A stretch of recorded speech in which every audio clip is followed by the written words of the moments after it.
any of this. How do I stop it? Oops. Are you still there? I am still here. But it popped up a new tab on my browser. It's like, oh, what? well, What just it's a new tab for a new show because we have no, it was started. an Amazon. Like, how did it come there? Oh, Eh, because I was trying to click off the no, notifications. Brian, we have started broadcasting. It's a new We're tab live. for a new show. No one cares about your Gotcha. Amazon tab that popped up. Although Hello, maybe, everybody. although maybe Jay Booger does. Jay Booger would like to know what you're shopping for on Amazon, so let's enlighten him. Okay. I actually I wasn't. I was just trying to click off a notification and it popped up the Amazon window, and I didn't even know what it was. I just closed it. All right. Well, I'm going to tweet the show announcement so that people know where they can come tune into the show because we are live. We are live right now, and we haven't been live for a few weeks.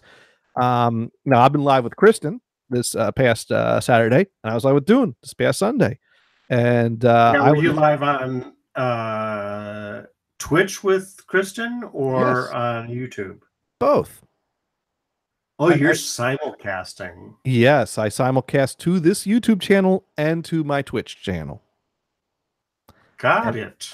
And we've decided that we're going to stick with marriage counseling for the show name, even though we found that there was another show that already used that name that stopped that hasn't broadcast in over a year.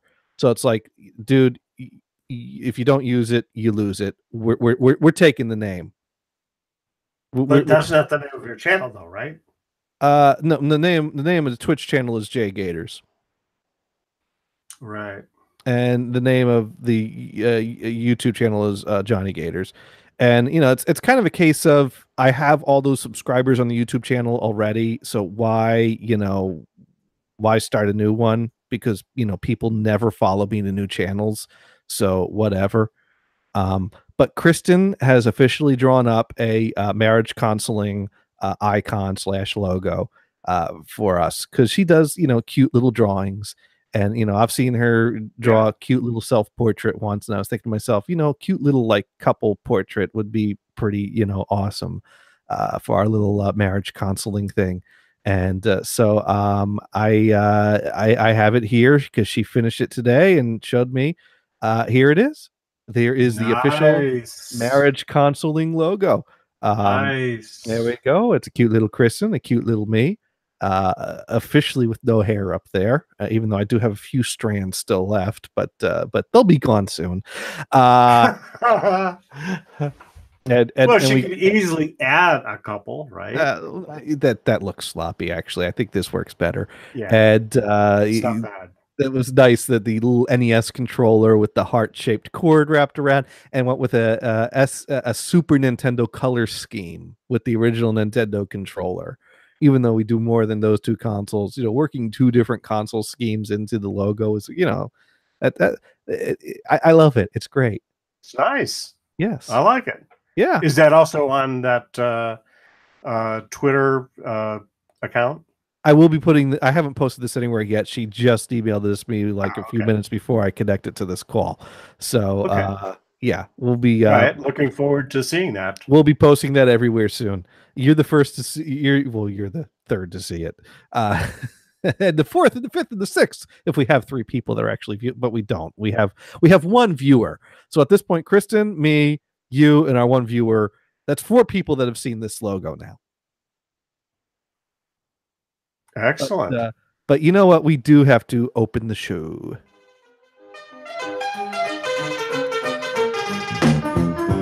Because once again, it is time for me to figure out why my sound levels are off. Because that is quieter than it should be. Something's turned. Oh, here we go. That should be up there. And then I can put that there. You know what? We're going to fix this in post. Because once again, it's time for me to put my fader where I'm used to putting it and go, hey, everyone, it is that time again. It is time again for that show that we call Insert title here. The show that changes names so often, we had to put a placeholder in there. And I think this week's show is called Mental Health with Mental Gators. I just made that up right now. I think that works. Does that work?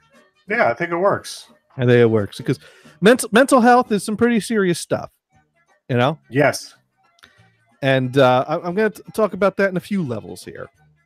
But before we get really deep into it, we should, start a little lighthearted because, our studio audience, they like to laugh. And we don't want to make everyone cry right at the start of the show. And you know what? Should we throw in the thing to make it funnier by saying we'll be talking about stuff that will just drive you crazy? I think so. No, you know what? Here's the thing. Even when in the worst of times, I never cease to be able to find some humor. And there might have been a few hours of this process where I didn't. But certainly along the way, I did find some humor. There's ground zero where there's just plain no humor. But the journey, it leads you to ground zero and out of ground zero of mental issues. So this has been a heck of a few weeks. And the thing is that I've been gone for so long that, Brian, you've gotten at least like 5. You've gotten several very long emails with some very involved stories that leave you probably going, holy shit, and then what? Holy shit. How many shit? This email is longer than the last one. How could that be? Yes, exactly. And that last email was like, really? And I can't even say what the... And that one was short. Oof. Well, that's right. I haven't been able to respond to that one yet. Oh, well, no, the one before that, where I was explaining the lead up that caused me to take the action that caused the response that had me responding with the whole, like, I am not well. Yes, right. Exactly. But we'll talk about how I was not well for a few days. And I thought I was going to need help, but I pulled through it, and I am well now, and I think I'm well now. I hope I'm well now. I might be well. I'm fairly confident that I am well now. That's good. That's good. It's good to be well, but mental health is a topic that I am very aware of and have been very aware of for a number of years because a very close friend of mine who used to participate in the show a lot, she has suffered with different mental problems for a many number of years. And I'm not going to talk about her because that's really not if she wants to share her story, that's up to her. I've shared parts of it at times because really my story is of the supportive role towards her. And it's been a very rewarding experience. It's been a very trying experience. And, it's through many ups and many downs. But it was through chance that I found myself in a position and a role to be able to be supportive to someone who was in serious need of help and support. And my support role probably went further than I'd recommend anyone attempt to do. But I was flying by the seat of my pants and kind of going off of my gut. And by God, I got some things right. But I was really playing the role of a therapist, which I was not properly trained or equipped to do. And I never tried to pretend I was something I wasn't. And I knew what I wasn't. She knew what I wasn't. But we talked things out to a level and time and extent that it was very much like I was playing the role of a therapist in her life. And mistakes were made along the way at times. And it's been a rewarding experience to the point that she's come to consider me something of a father to her, and I've considered her a daughter to me. Big mistake was made recently, and we're not going to be on speaking terms for a long time now. And that's sad. And that's not my choice, although my actions led to that. Um, she was making some decisions that I didn't approve of. Uh, I felt were a big mistake, and I felt were harmful and risky. Um, One of those decisions recently had a bad consequence, and I kind of felt like I should have done more to try to stop that from happening. Not that it was my responsibility to stop that from happening, but when something bad happens to someone that you care about to that level, you do question yourself, did I do everything I could have to try to prevent this unnecessary pain? And so when I felt like this situation was continuing that was going to lead to more of this unnecessary pain, I threw down an ultimatum. And I kind of said, do that, and I'm gone for good. And that was not something she handled very well. And she freaked out and had her own little mental breakdown. And so the reality of the situation is my intent was to avoid pain, but that action caused a lot of pain. And it's not my fault that I have that strong of an impact on her life. But I think what I learned through this experience is that I was revolving my life around her too much, and I think she was allowing me to be too big of a influence in her life. And for our interactions to have a power that impacts us both as negatively as it has, something had to change there. And I would have rather it didn't happen this way, but it had to happen. I would have it could have happened a better way, a more pleasant way, but sometimes life doesn't work that way. Um, when she responded to me and kind of, pointed out what I was doing was trying to be very controlling, and where it wasn't my place to be controlling, I came back and explained that my motives were pure, my intentions were good, and I apologized for causing the pain and asked if we could try to work past this. And she came back with no, no, I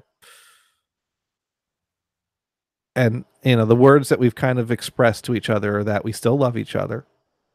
We still consider ourselves to be something of a father-daughter relationship, but at this point in time she can't allow me to be in her life.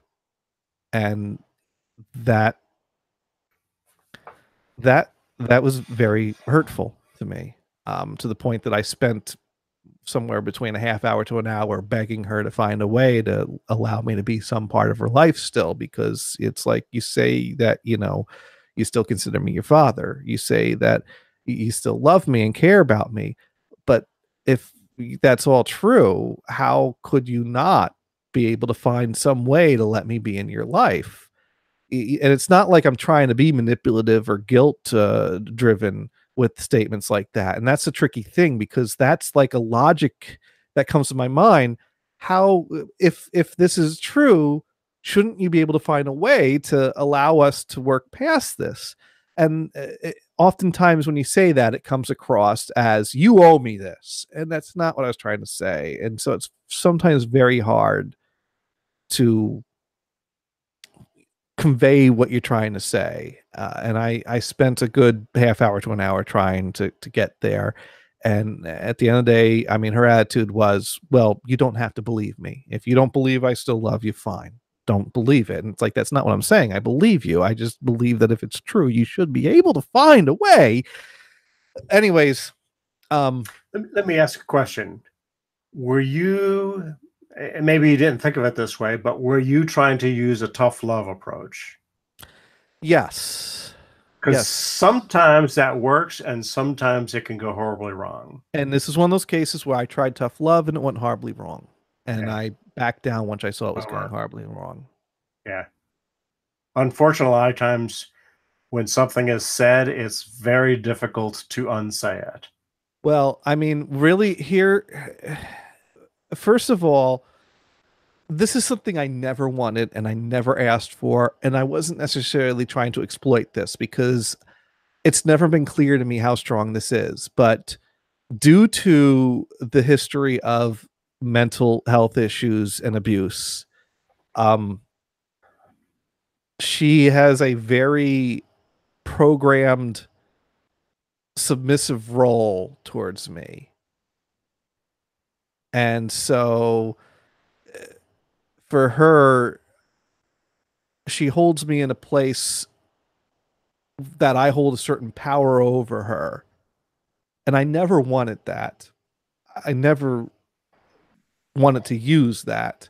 I never intended to use that. But at times when I try to influence her, my influence has beyond the normal impact that it should have.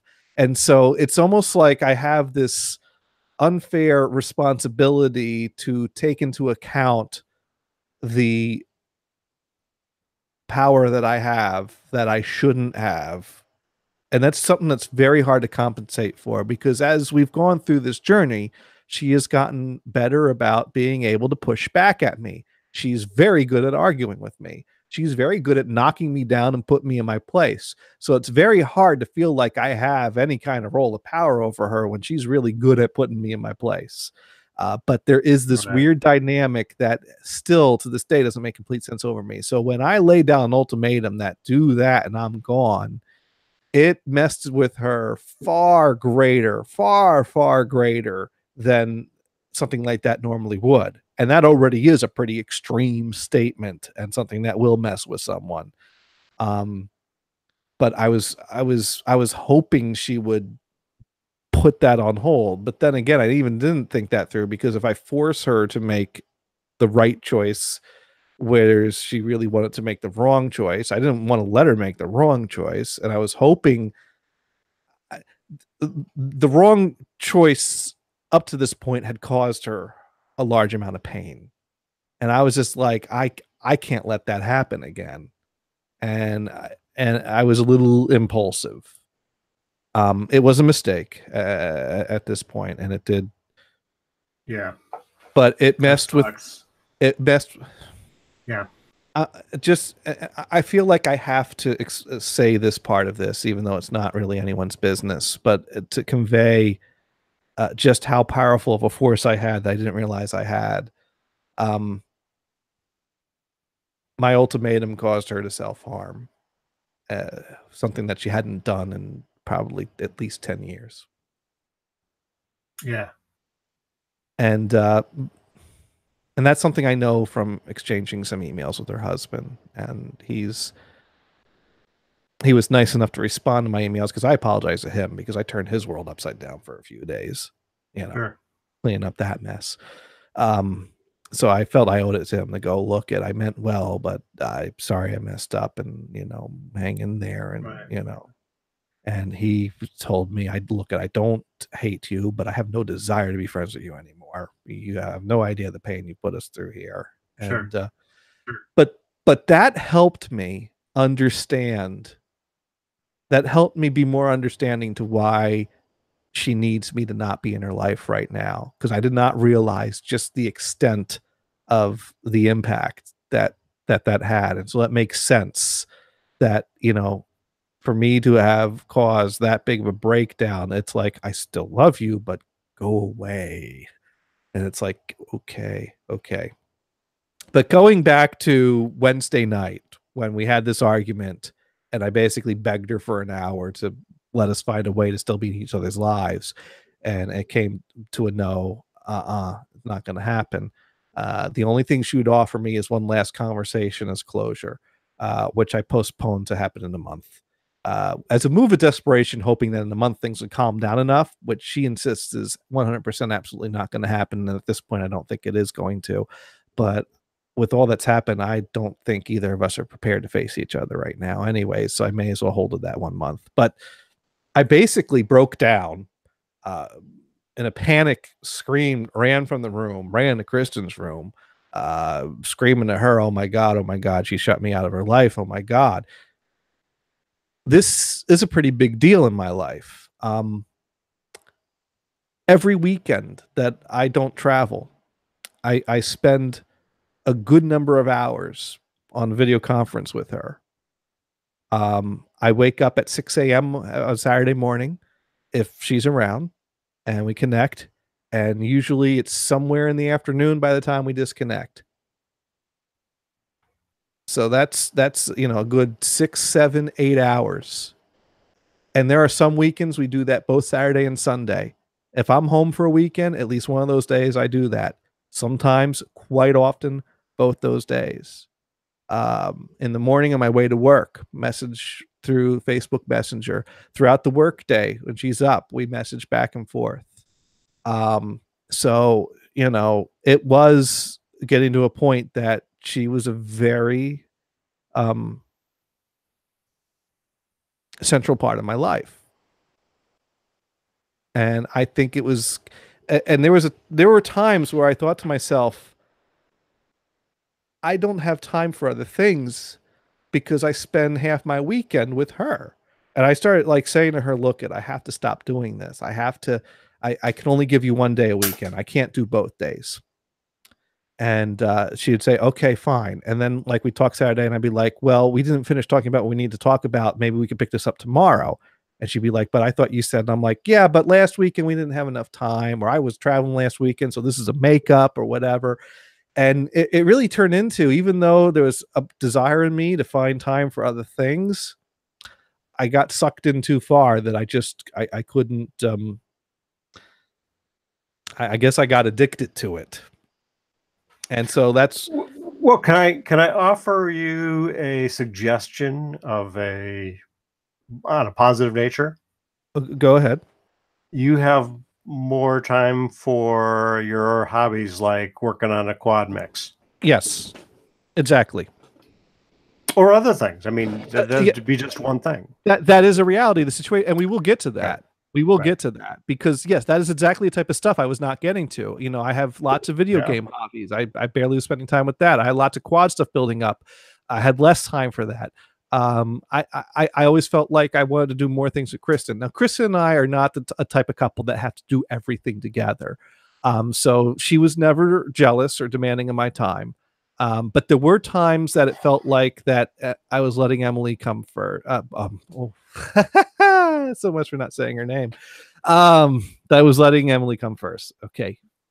Whoa, cat's out of the bag. It's Emily. Surprise, surprise. Was there ever any doubt? It's not like it's that big of a secret. So and I made it clear at times after things were becoming apparent to me that I have to lay down the rule. And I told Emily, look, there are times where I'm going to have to leave you. If Kristen needs me, she comes first. And just like if Andrew needs you, he comes first.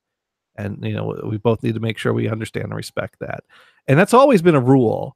But the reality of the situation is Kristen doesn't need me in that supportive of a way. So it's not like there ever was much of a time where Kristen needed me to step away from Emily. And if I was in a conversation with Kristen that was not important and Emily messages me and she's freaking out over something, hey, I got to take this call right now. Okay, you go ahead and do that. And I feel like even though each individual instance of that was justified, it was happening way too much. Good thing, I don't know. It's hard to find an answer to that because, each individual time it's justified, but it was certainly a pattern that, like I said, it got to a point where this became very destructive. And so Wednesday I break down. And and Kristen's trying to comfort me while I'm freaking out. I think I run back in here. We type a few more things back and forth. I run to her. I'm like, oh my God, what am I going to do? What am I going to do? Oh my God, what am I going to do? And at first I'm like, okay, I'm freaking out a bit. I'm overreacting a bit. I just need to overreact a bit. And then I'll just get on with my normal life because I got work. I got my hobbies. I got my wife. I mean, okay, so I lost, my closest friend in the world, my second closest friend in the world, but I got my wife. I got to love my wife with me. I got a house. I got a job. I got everything. There's no reason I need to be upset over this. There's no reason to be unhappy. I got plenty of things to be happy and live for. So whatever.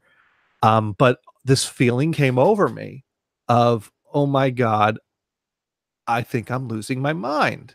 And I'm like staring in a direction while I'm in her room and she's comforting me. And I'm like, I I think I'm freaking out. I'm not feeling right. I'm just I feel wrong. I feel wrong. And it's hard to describe it, but I definitely recognize that I was having some kind of mental problem.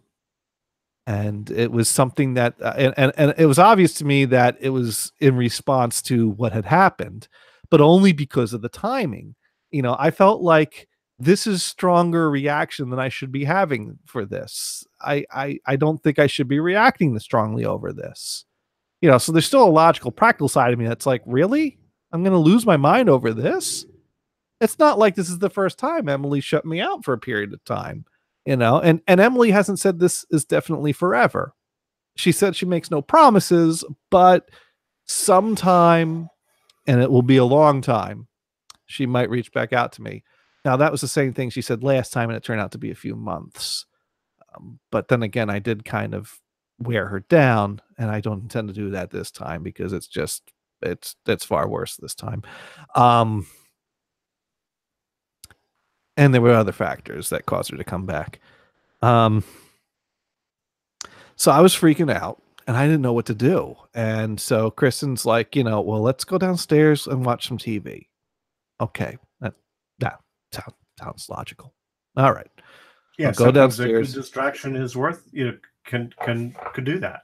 And it worked well enough. We went downstairs, we put on the TV, and End of Supermarket Sweep is on. So we watched that. An episode of Press Your Luck comes on. We watched that. An episode of Card Sharks comes on and watch that. Okay. All right. Well, it's about time to go to bed. Okay. All right. And I get my shower. I get through the shower fine. And I'm thinking, okay, I just need to get to sleep and I'll be okay. I'm still feeling out of it a bit. But if I can fall asleep, I could get through the night. And if I wake up tomorrow, I can get to work and just work through work. And, I'm going to go to work tomorrow. It's going to be fine. I'm not really believing I'm feeling fine, but it's like if I can get myself to work tomorrow, and taking off of work for this is not an option because one of my coworkers is on vacation. My supervisor is visiting another location on the other side of the country. So there's only me and one other person holding down the whole department. So I got to be there tomorrow unless I'm like, seriously serious. And I'm like, yeah, I'm freaking out, but I'm functional. And I could think about like actually building a PC for an onboarding. So I'm like, I got to get to work tomorrow. I got to get through the night. So Colbert's on vacation. So when Colbert's on vacation, we watch Different Strokes reruns.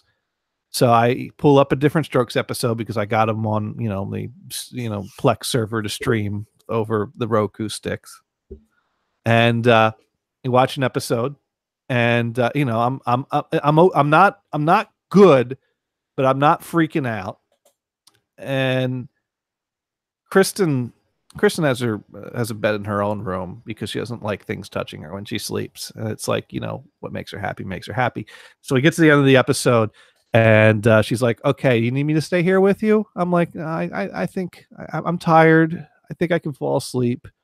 You go ahead to your room. I'll be fine. Okay, I can stay here with you. I'm like, no. Thank you. You've been so supportive. You go to your room. I'll roll over. I'll go to sleep. I couldn't handle the silence. I realized that quickly. I wasn't going to be able to handle silence. So I'm like, I'll throw on a YouTube clip. The YouTube app will automatically queue up other clips after that. I'll set the TV to go to sleep in an hour. I'll roll over and I'll fall asleep to, whatever's on. And I'm doing that, and I think I almost drifted off to sleep. And just as I'm about to drift off to sleep, I'm somehow jolted awake by a sense of things aren't right. And I got in a worse panic than I had gotten in earlier when I, was freaking out and she calmed me down and got me in front of the TV downstairs. And I'm like, I can't sleep. I can't do this. I can't handle this. I can't cope with this. I can't do this. This is wrong. Something's wrong in my head. I can't do this. Oh my God. Oh my God. What am I going to do? I can't do that. I can't put into words this feeling that I never want to feel again. And that it's an unbearable feeling of absolute unable to handle what's going on. And I, but I want to, I'm still holding on enough that I'm like, come on, this is ridiculous. You're gonna get through this. You're gonna be fine. Just, suck it. Just deal with this. But I can't shake this feeling. I call out for Kristen. She didn't hear me the first time I called out. So I try to get back in the bed. I try to lie down again, but I can't because it's wrong. It's just not right. I can't. So I finally, the panic works its way up. I have to go run, bang on her door, wake her up. I'm like, come on, I need you. I need you here. Things are not right. And I thought maybe having her with me might help calm me down again. So she sat next to me on the bed, and she's like, maybe we'll watch something. Maybe I'll put something on. I'm like, I don't know. I don't know if I want to watch anything, but I don't want nothing on. I don't know. No, this isn't right. This isn't right. And so I'm like, I got to get out of this room. This room's wrong. I can't be in this room. All right. Let's go downstairs. So we go downstairs. And she's like, well, we could always throw in another All My Children DVD. I'm like, no, I don't want to watch that. I don't care about that. No, that's too long. I got to get to sleep. I got to be up tomorrow. I'm freaking out over that too, that it's getting later and later and I'm getting less time to sleep. And if I can't get to work tomorrow, things aren't right. She's like, all right. We'll sit down on the couch, put on the TV.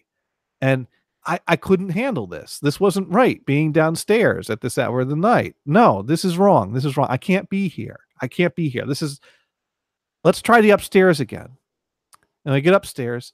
I think I stopped in the stairwell halfway up the stairs and just kind of stopped and stared at the wall because I realized I didn't want to be upstairs because that wasn't the right place to be. I couldn't handle that. And it's like, do I go back downstairs? But I couldn't handle being downstairs either. So I was kind of trapped staring at the wall in the stairwell, trying to figure out if I wanted to go upstairs or if I wanted to go downstairs, with neither option looking very good. I probably would have been happiest just staring at that wall all night. But that wouldn't have, I guess I could have lied down and fallen asleep on a step on the stairwell if that would have worked. But you're not going to install a TV in the stairwell, are you? No, I don't think so. Okay. I guess that would have been too quiet if I tried to do that. Then the stairwell would have been wrong, and then I would have been freaking out there. So I had a brief moment of trying to figure out upstairs or downstairs that distracted me. So we go upstairs into the room, and I'm like, no, I can't do that. No, it's too dark in here. I turn on the light. I'm like, no, this room's too small. It's too small in here. No, we got to go back downstairs because this room's too small. I can't handle it in here. And I mean, Kristen's kind of following me around through this trip, trying to, calm me down and figure out what to do. And so I get downstairs and, I'm like, no, I can't even, no, this isn't right either. I can't, I think at some point when I was downstairs, I tried to put on an episode of Press Your Luck, but I couldn't sit and watch it. And so finally I was like, when I lie down on the bed and watch an episode of Different Strokes, I was able to get through that. Why don't we try the last thing I was able to do? Let's get upstairs. Let's get the TV on, the light off. Let's lie down on the bed. Let's put on an episode of Different Strokes, and let's give that a chance. And somehow the plot lines of, Arnold Jackson and What You Talking About Willis, and, Sam is along there too, because we're in the next to the last season. And, somehow I was able to cope with that. I wasn't good, but I was able to cope. And I was eventually able to, roll over and close my eyes and feel comfortable.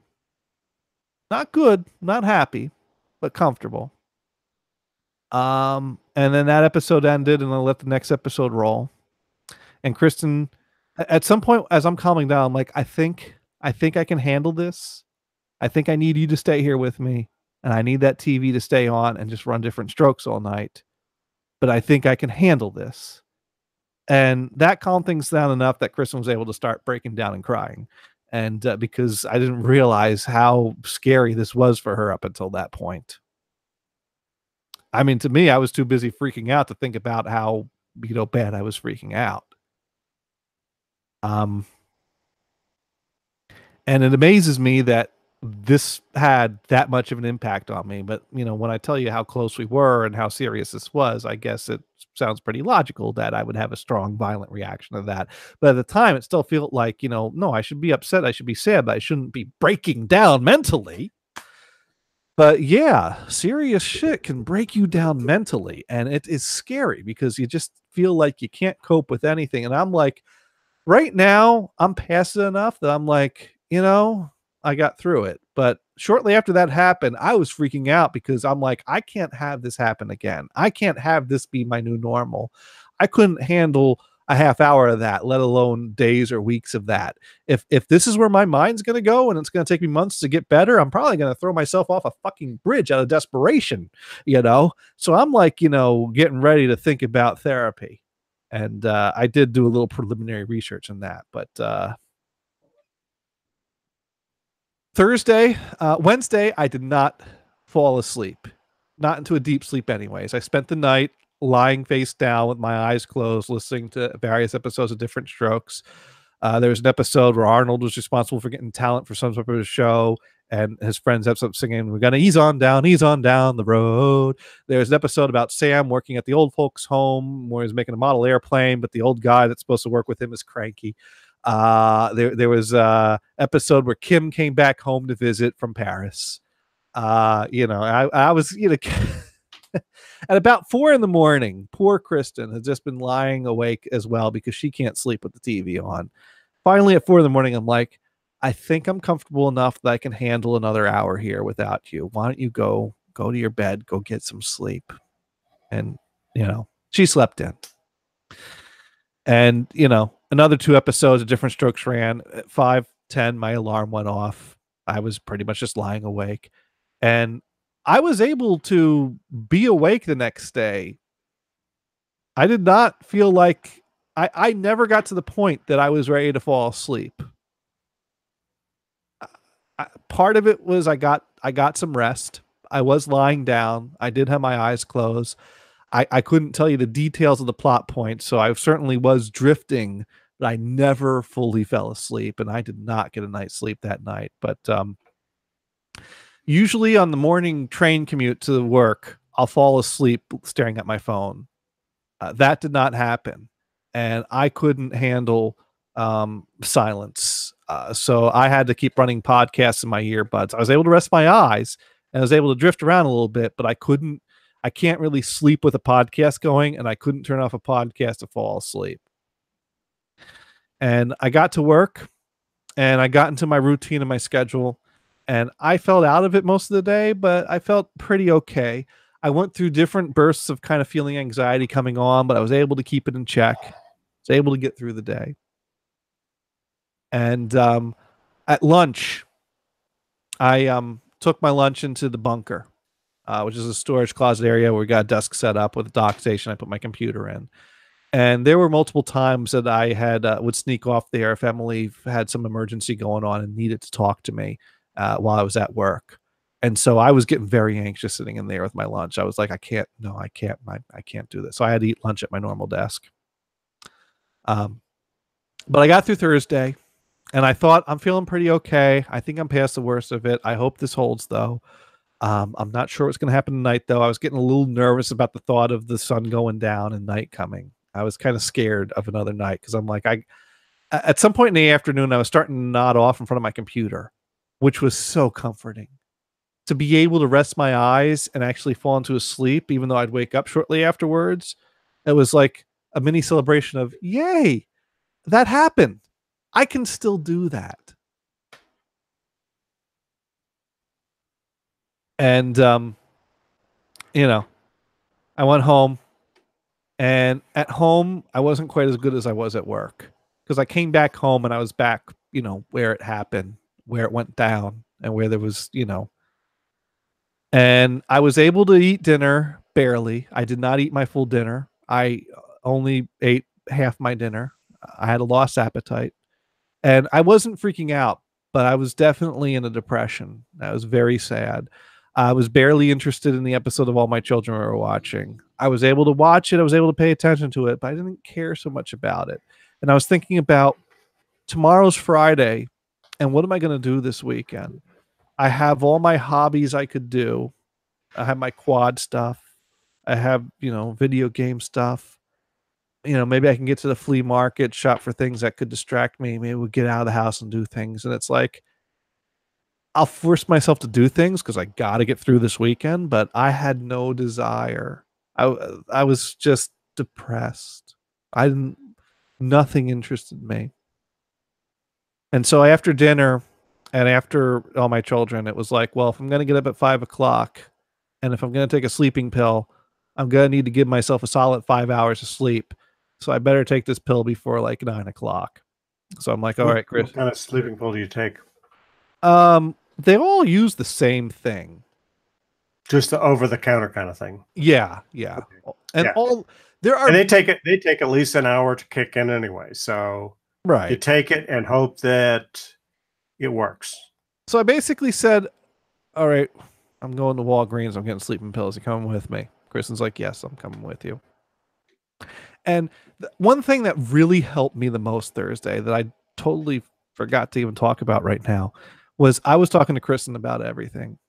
And that was the most comforting thing.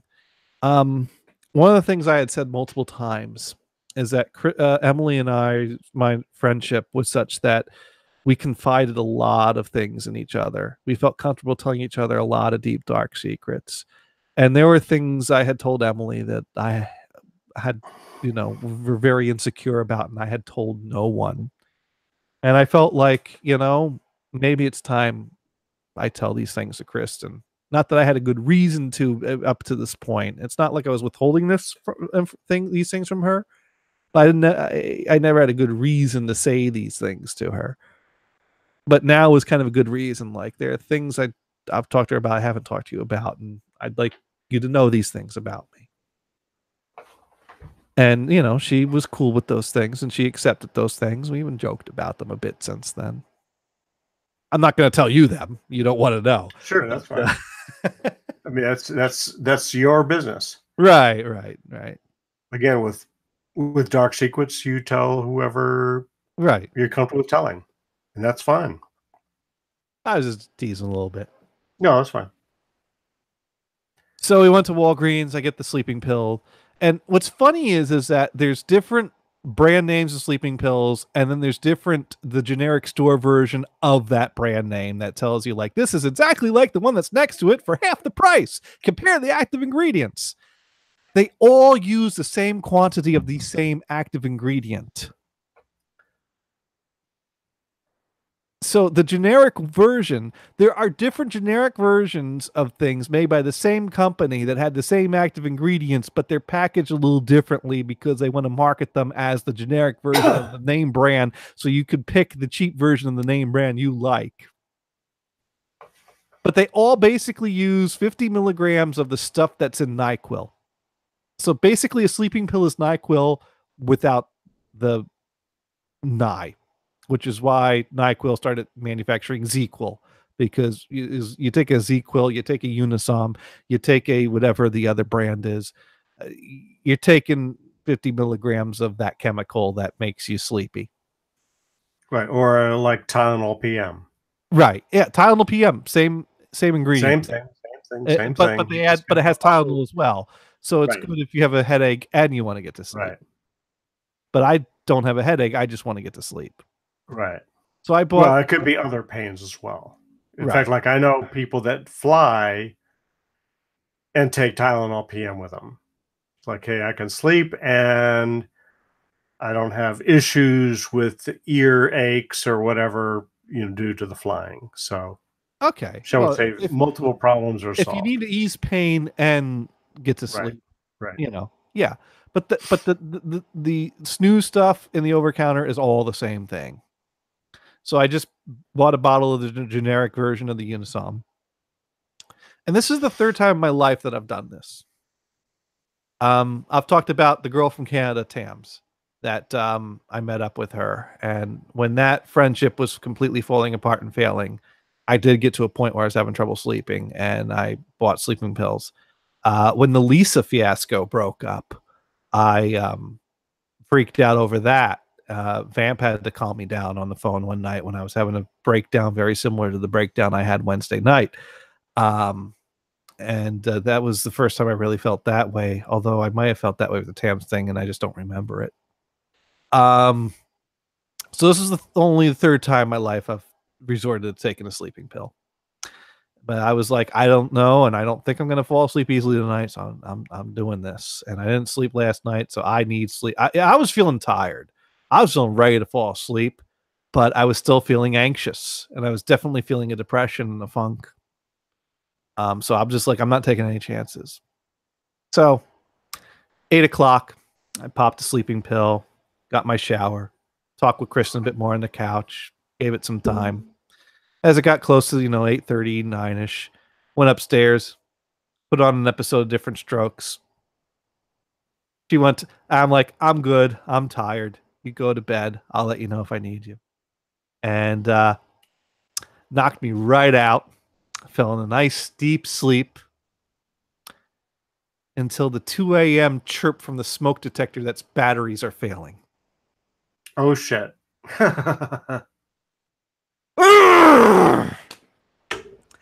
And this is a pet peeve of mine, that smoke detectors always have their batteries fail at 2 fucking a.m. in the morning. It's like there's an internal clock in them that's like, is the battery dead? Yes. Okay, then chirp at 2 a.m. Because we want to make sure that it's dead. Yes. No, we want to make sure that we wake people up to pay attention to this. Yeah, because in the middle of the day, there's nobody going to be around to do anything about It's it. It's always middle of the night. Every time without fail. These things never fail during the day when you're awake and just hanging out, sitting in front of the TV and chirp, oh, let me go get that. No, it's always got to be 2 in the fucking morning. I don't get that, but it's always. Now, here's the worst part of this. So, which was not too bad. So 2:00, I groggily make my way down the stairs, yank the batteries out of the smoke detector. I hear another chirp. There's a carbon monoxide detector that was mounted next to the smoke detector. I rip that down. I rip the battery out of that. Chirping stops. I go back to bed. I lie awake for a few moments thinking, oh no, I hope my anxiety doesn't kick in. This is going to suck if I can't get back to... I'm out. Yay. Next thing I know, 5 a.m, I felt refreshed. I felt great. So this was Friday morning? Friday morning. Good. Now, I still couldn't deal with silence on the train. I kept the podcast on. I was still feeling a little anxiety throughout the day, but I was feeling better as hang on just a second. Silence on a train?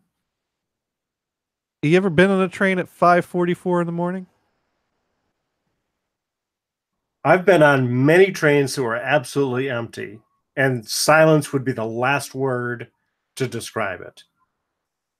Well, you may have a little clackety, clackety, clackety, clackety, clackety, but it's still a lot of, there's not a distracting noise to keep your thoughts from wandering. And worrying. Yeah, I suppose. Okay, I get that. You don't have other people making noise. Right. I don't have distracting noise. I got background noise. Right. I need distracting noise. But I tell you, by the end of the workday Friday, I was like, I think I feel pretty good.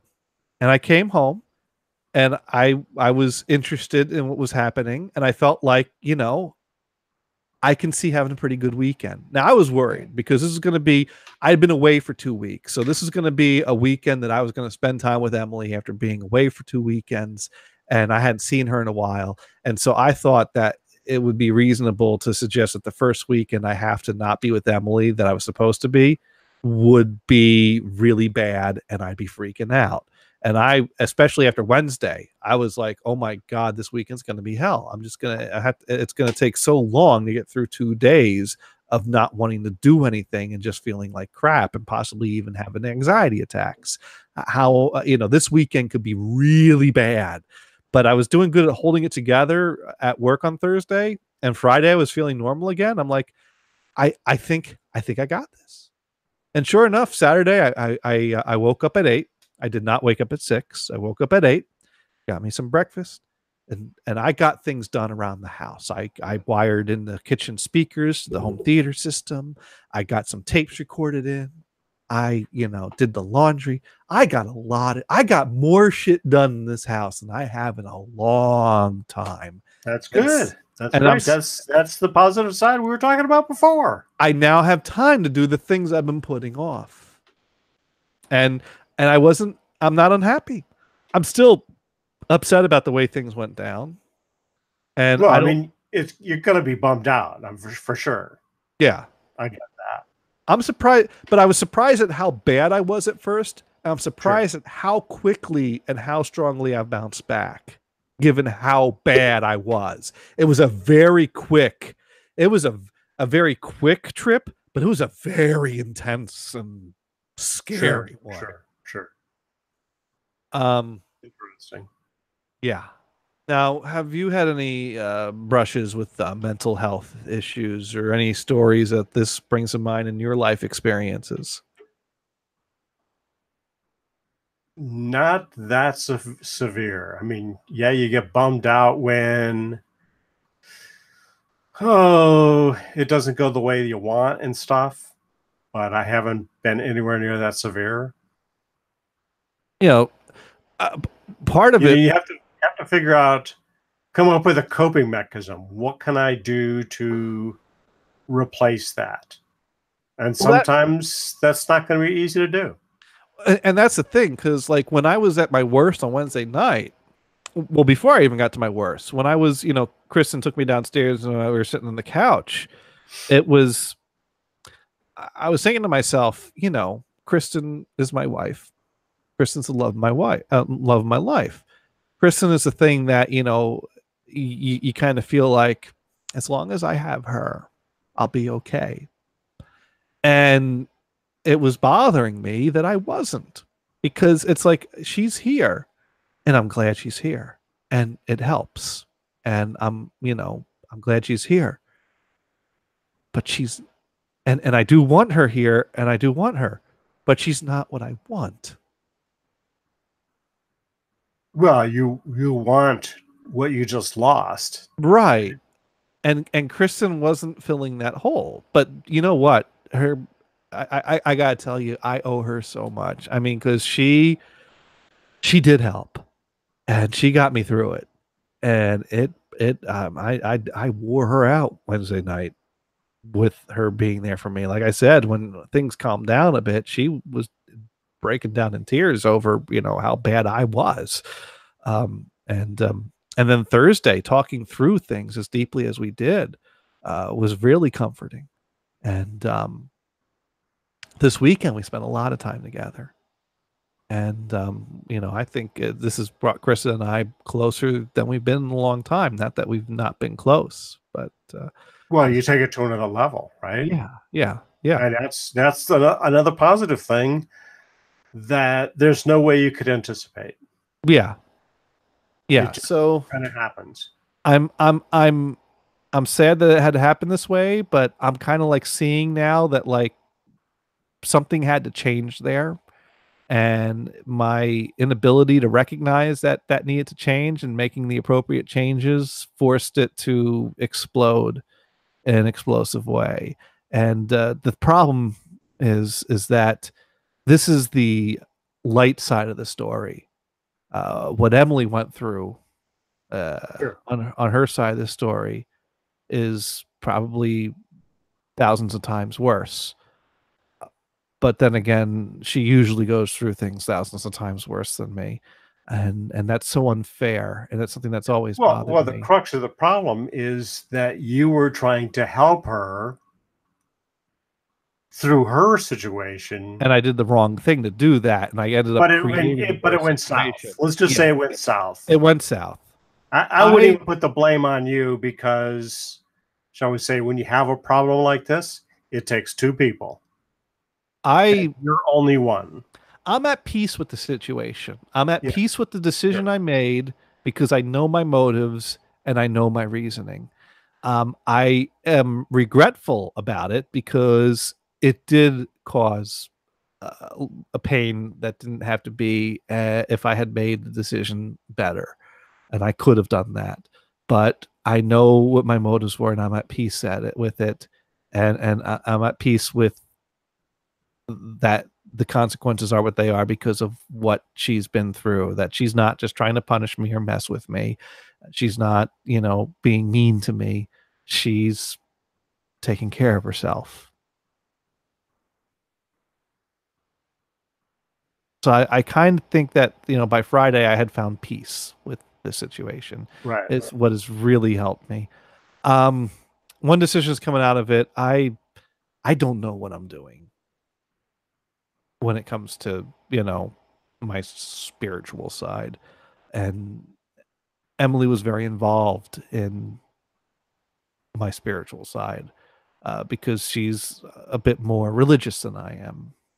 Um, and we've talked a lot about things like that. And it's such a topic that it's like, how do you know what truth is? I mean, we all have our beliefs, but they can't all be right. Um, which leads me to think that maybe they're all wrong. But then to label things right and wrong isn't exactly the right words to use. But isn't it what's right for you?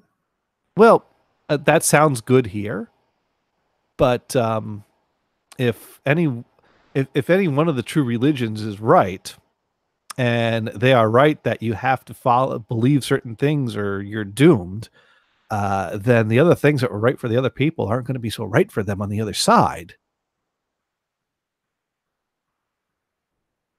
Yes, but remember, religion likes to press that whole idea that this way is the only correct way to go. And I don't like that.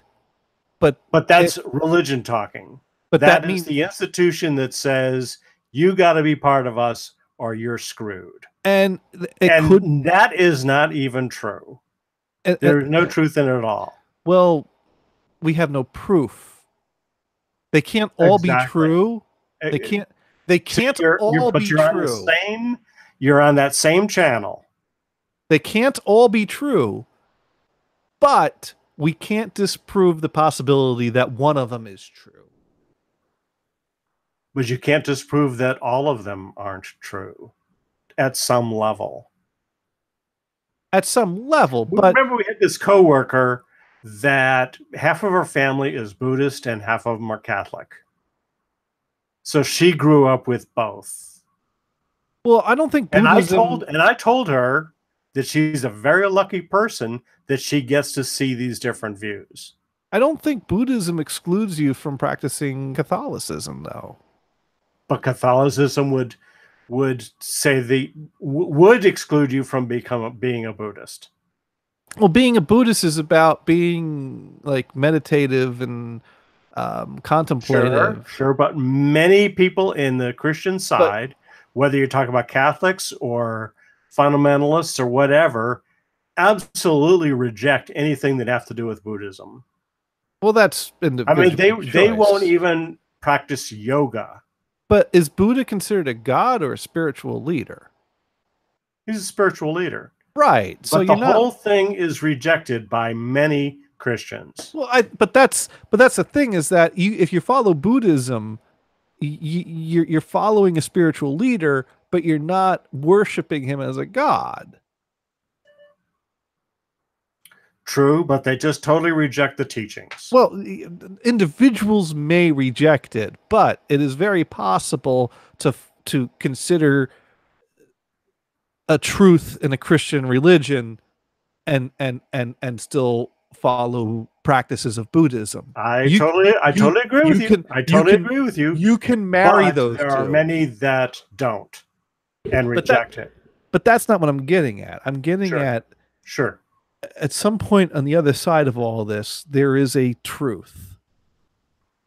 And there's And no way that we can get to that. and there are a lot of theories that suggest it's a truth that we have to get right before we find it out. And I would like to reject that theory. I would like to think that there's something flawed or wrong with that theory, but I can't be sure of that. And it's stuff like that that'll keep you up at night. Right. So I would go with the truth that works for you. Well, no. And it might be completely different from what works for somebody else. And that's okay. If we all make our own truths because they're convenient for us, is that really They're finding not, truth? I'm not talking about convenience. But okay. I'm talking about something that can work for you. That's all. I'm not interested in what works. I want real truth. There is no, I don't think there is a real truth. There's a truth in the gotta hum right here, is what there is. See, there you go. There we go. But I mean, well, for example, Martin Luther clearly said that you cannot, by reason or strength, come to know that something is true.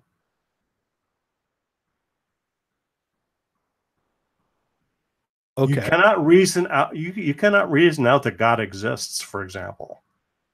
You can't reason that out. Well, somebody will give you an explanation or whatever, but that's not reasoning. That's an emotional response. No, that's right. Because on the one hand, stuff didn't just appear out of nowhere, did it? But on the other hand, even if you credit a creator that created all the stuff, where did the creator come from? Well, there's always that, for sure. Where's an origin? But right. Religion typically suggests that there is no beginning, there is no end. But if there's no beginning, how did we even get here? Because if there's infinite time before this point, then we could have never reached this point, because time has existed for infinity before this. How does that even, work?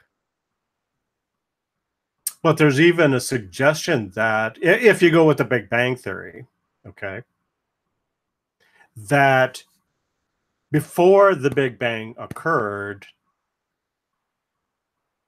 there was nothing moving, and motion is what creates time.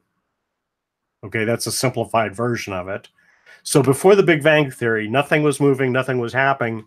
It suddenly decided to go. Then you had motion and you had time. That's when time started. So then what was before that? There was nothing. So then there was a beginning. If you take the Big Bang Theory that way. So if you look at from a creation side, before we were created, there was God, yes. But there was also nothing else. And there was no time. So God existed outside of time. And how did we get to that point? He created us. But what about before that point, though? How did that start? Nothing existed. But God did. Yes, but see, we think of God in the physical being form because that's how our mind works. God has to be a physical being, which is totally inaccurate, because there's nothing we can do that prove that God exists. So what is God really? We only have these on a throne with a crown on his head. I'm kidding. There you go. There you go. See, we put a, we put that blonde guy with the blue eyes as our image of God, right? Or of Jesus. Of Jesus, but there is no Holy white shit. Jesus. There is he no white was he Jesus. was Jewish. He was Jewish, and chances are he was more African than European, so he would have had darker skin. Yeah. If he wasn't black, he was at least mocha, right? There was no such thing as a blonde hair, blue eyed, pale skinned Exactly. Jesus. Exactly. Of course, I'm sure there's a lot of Norwegian people that would say differently, or European, whatever. Right. Anyways, so that was my experience. And at some point through all this, I was like, well, I could go to church. So I gave that a try Sunday. I don't know. I guess I'm going to try doing that weekly for a while. I'm not sure what I'm doing. Let me put it this way. It's difficult to even find the right church, because you might say, okay, I'm going to this Catholic church. Well, I grew up Catholic, blah, blah, blah, blah. Right. That's kind of what I did. And you go and you find emptiness. Well, I'm not interested in finding the right church for me. I'm interested in figuring out, what stands the greatest chance of being the truth. Sure. Sure. But you may have to look around for a while. And you may realize that the truth is not in this building or in this stack of books that come up with a theology, or this dude that whatever. Well, here's where my search for truth begins, and I'm not sure how to even say this, because what I have found truth in means sharing something personal about someone else. Yeah. But someone had an experience that was something of the negative side of something that religions say exists, but most people probably don't really believe in. That is of evil forces that exist in this realm. Yes. And I believe this person's story about their encounter with the evil force that exists. Yes. So that means I buy into the type of evil existing that is spoken of in the Bible. So that kind of puts me in Bible Christianity territory, which I was raised into to start with anyway. So I have a good, solid foundation. Again, we build our truth based on our experience. Yes. Right? If you were talking to a person that was, say, Buddhist or a Hindu, they have a different experience and they see a different truth. And I'm going to say neither your truth or their truth is right or wrong. Well, you're not going to, no one, we are, even though I talk about truth and not truth, I'm in no position to declare what is or what isn't truth. I'm trying to figure that out. And some people that are listening to us might violently disagree with us. I mean, there's a lot of things I don't like about organized religion, which is why I've stayed away from it for so long. Sure. And,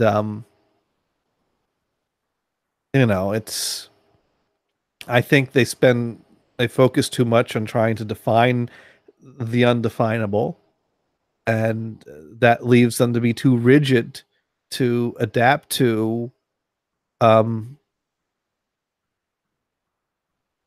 the needs of people, because that's not what they're about. They're about truth, and truths don't change unless you were wrong. Well, to me, the fundamentalist, for example, and that could be a Baptist or something of that nature, decides, well, we have to go to this book of rules, and if you follow all of the rules that are listed in this book, then you'll find the truth. I don't go along with that. No, no, that's because to me, they put things on rigidly. For example, that book of rules say that if you're a homosexual, you're a bad person. and that is a big thing that I definitely disagree with a lot of Sure. organized religions that follow that. And um, I mean, that's probably one of the reasons why I pretty much rejected any notion of going back to some sort of a Christian based church for a long time, because certainly that goes against my beliefs. Right. But sometimes that means you can attend something that you don't completely agree with. You could think that they've gotten this wrong. Now, here's what's really ironic and what gets us into another part of humor here. So I was raised Catholic. I have to refer to myself as a recovering Catholic, which is more of a joke than a serious Sure. comment, Sure. because that suggests that I think Catholicism is a negative force in life. And you know what? If it's good for you and you find something good there, heck, I was raised into it.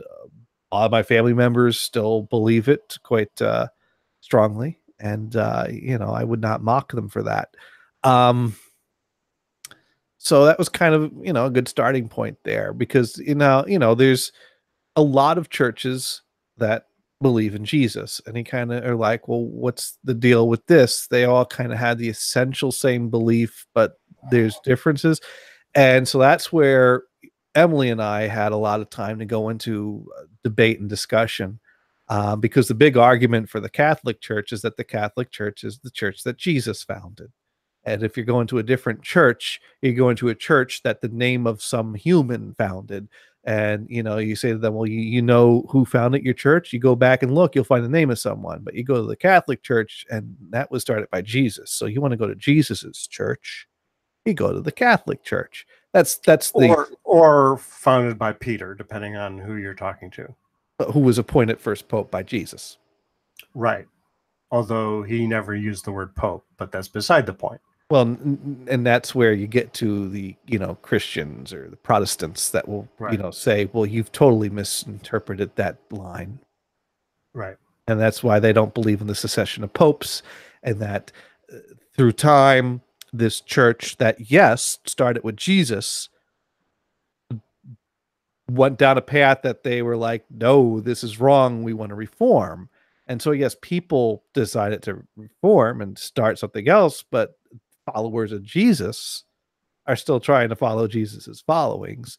So I think it's a little unfair to classify them as knockoffs, but that's generally the Catholic view.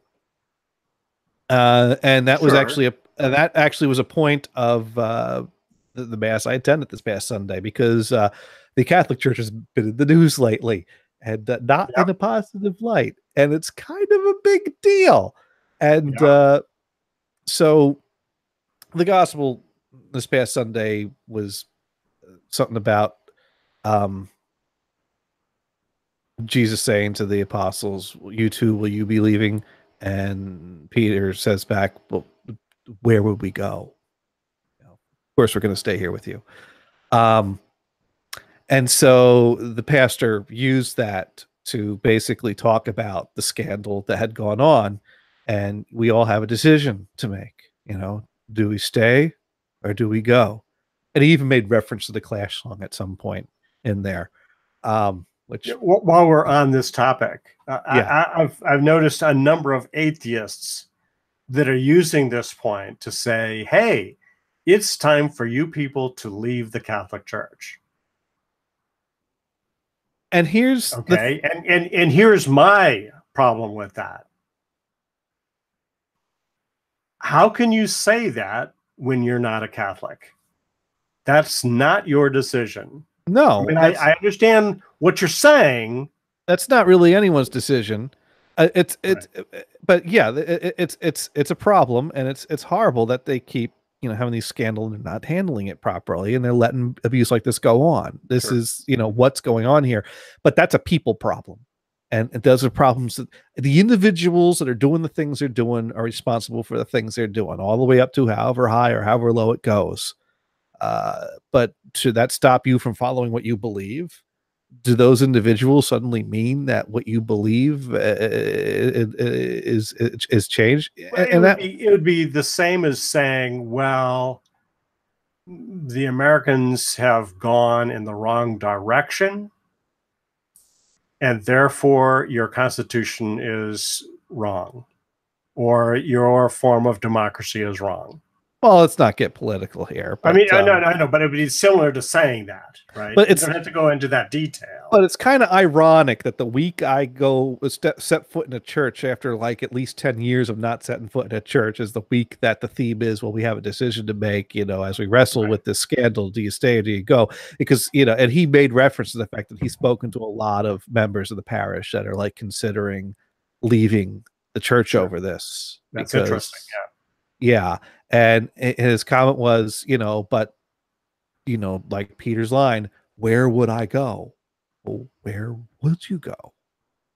Where do you go? You go to another church? Well, it isn't his church.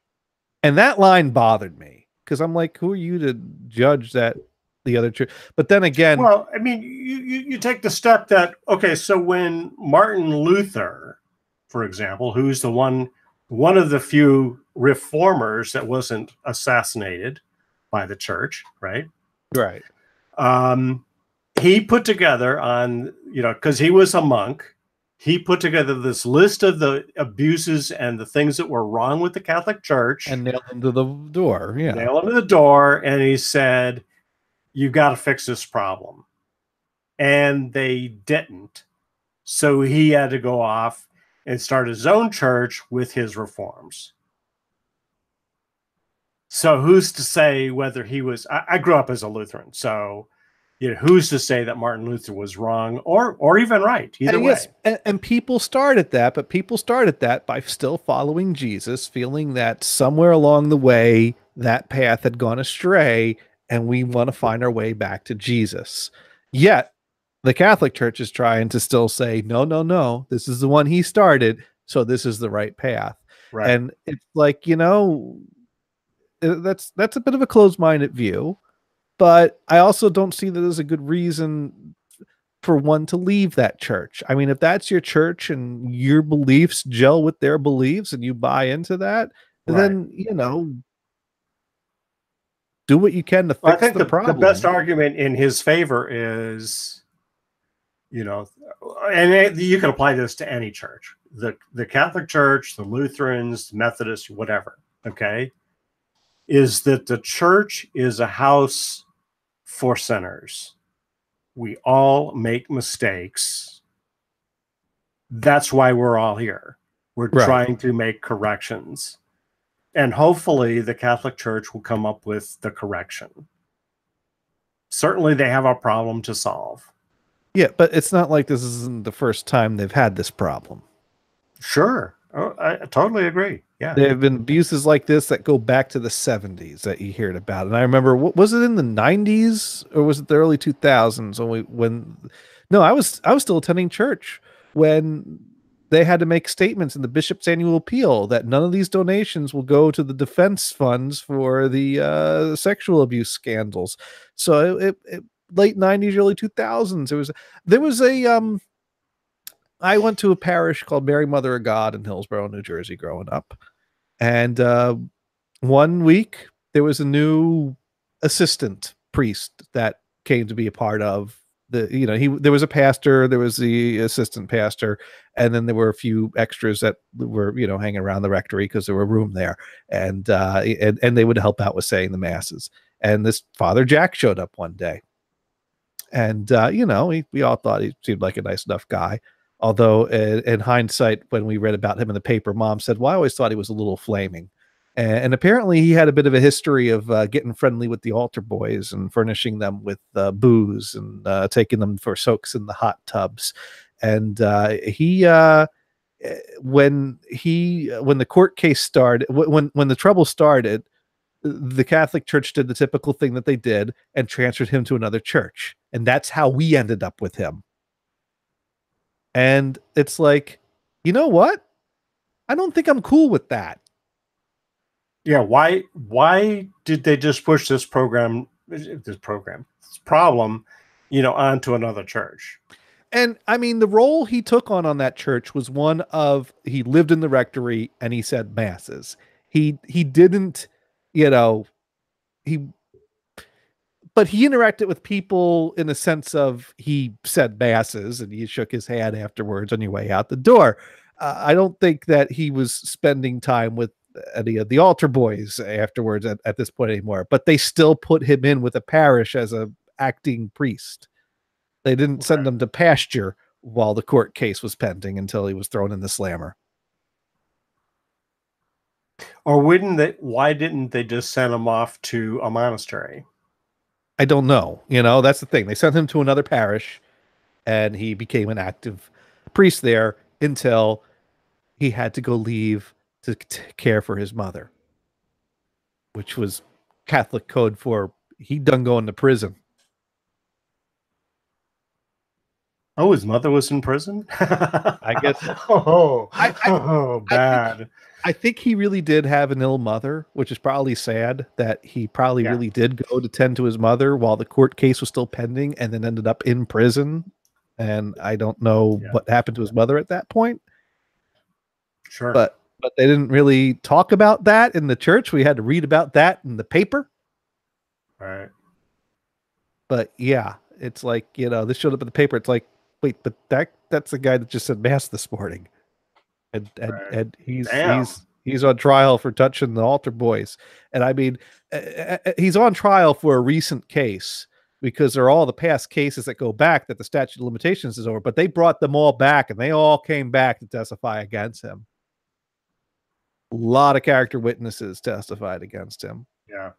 And it's like, it was a low time for the church, but they were going to take care of this. They were going to face this head on. We're not going to hide this anymore. We're not going to, because there was an attitude of the 70s that it's the church, it's a priest. You don't talk about that. A kid came home, told the parents what's going on. Sure. And the parents were like, well, we'll keep you away from that. We'll protect you from that, but don't talk about that. And that's not the era we lived in the 90s and the 2000s. We took that on and we were, by God, we were going to fix that. But here we are again. It's still happening. What happened? Right. So I don't know what I'm doing, but for now, I think, I can spare an hour of my time. It's 7 a.m. on Sundays. And the 7 a.m. mass is the one that doesn't have music. So you kind of get in, say your prayers, get out. I can handle that. I don't know.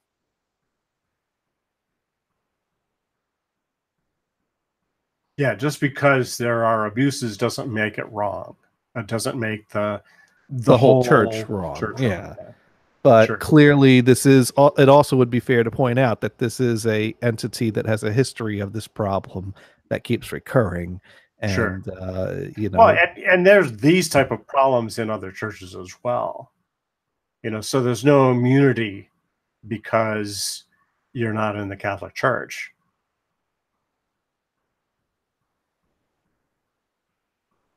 I mean, it'd be foolish to say that this only happens in the Catholic Church. Oh, no. I suppose so. But the Catholic Church seems to be the one that's most notorious for, the whole funny business with the altar boys. They have a reputation for it now. It's only gotten stronger over the years. I wonder how many. Don't get mad at me for saying this, but I wonder how many priests are there because I'm not going to say, don't want to say it that way. Are there because they have sexual issues? Okay. That's a fair statement because, if you're, and this goes back to the whole like conversion therapy and homosexuality being evil and it's not really a choice. I mean, that's the thing. There are people that try to pretend like a choice, but people who are homosexual and who think that it's evil know that it's not a choice. But because there is, going to Catholic school, we were taught that it's not a sin to be homosexual. It's a sin to act on homosexual urges. You cannot live your life acting on those urges and Right. be Right. Catholic Okay. is the belief of the church. Now, I think there's something wrong with that, and I think the church has gotten something wrong in their Well, interpretation of the maybe they need Bible. to, maybe they have to rethink that and kind of go, and I don't even know. Do you have It's to, do you need to draw the line? Okay. here's the thing, is because there are plenty of passages in the Bible that we no longer go by. It's no Yeah. longer a sin to eat shellfish. We no longer keep kosher. There's a Right. lot of the rules that, Judaism have held to that we have not. And the whole line about the abomination for a man to lie next to another man is an Old Testament saying. And what did they really mean by that? Was that a generalized speech, or was there a context for that? I'd have to go back and dive into it. And I'm sure there's research that can be done. But, it's one of those things that could be Well, reinterpreted. someone, a number of people think we need to go back to that is evil, and you need to, how else to But say it, but expunge that, right? getting back to your Yet, question, getting back, yet, yeah, go ahead. if you are raised in a devoutly Christian or Catholic family, and you discover your sexuality and discover that people of the same sex are making you feel funny in your pants, you have very few good options in front of you. You have the option of acting on that and being disowned by your family or your church. You Right. had the option of trying to act straight and being in a unsatisfying sexually marriage, or you had the option of joining the priesthood. Joining the priesthood actually looks like a Right. pretty good option, because then you just avoid the whole sexual thing. So I Right. do Because think that in there the Catholic is, Church, because then you're by definition celibate. I think there is a generation of priests of which there would have been a cross section of them that were that homosexuality played a role in their decision.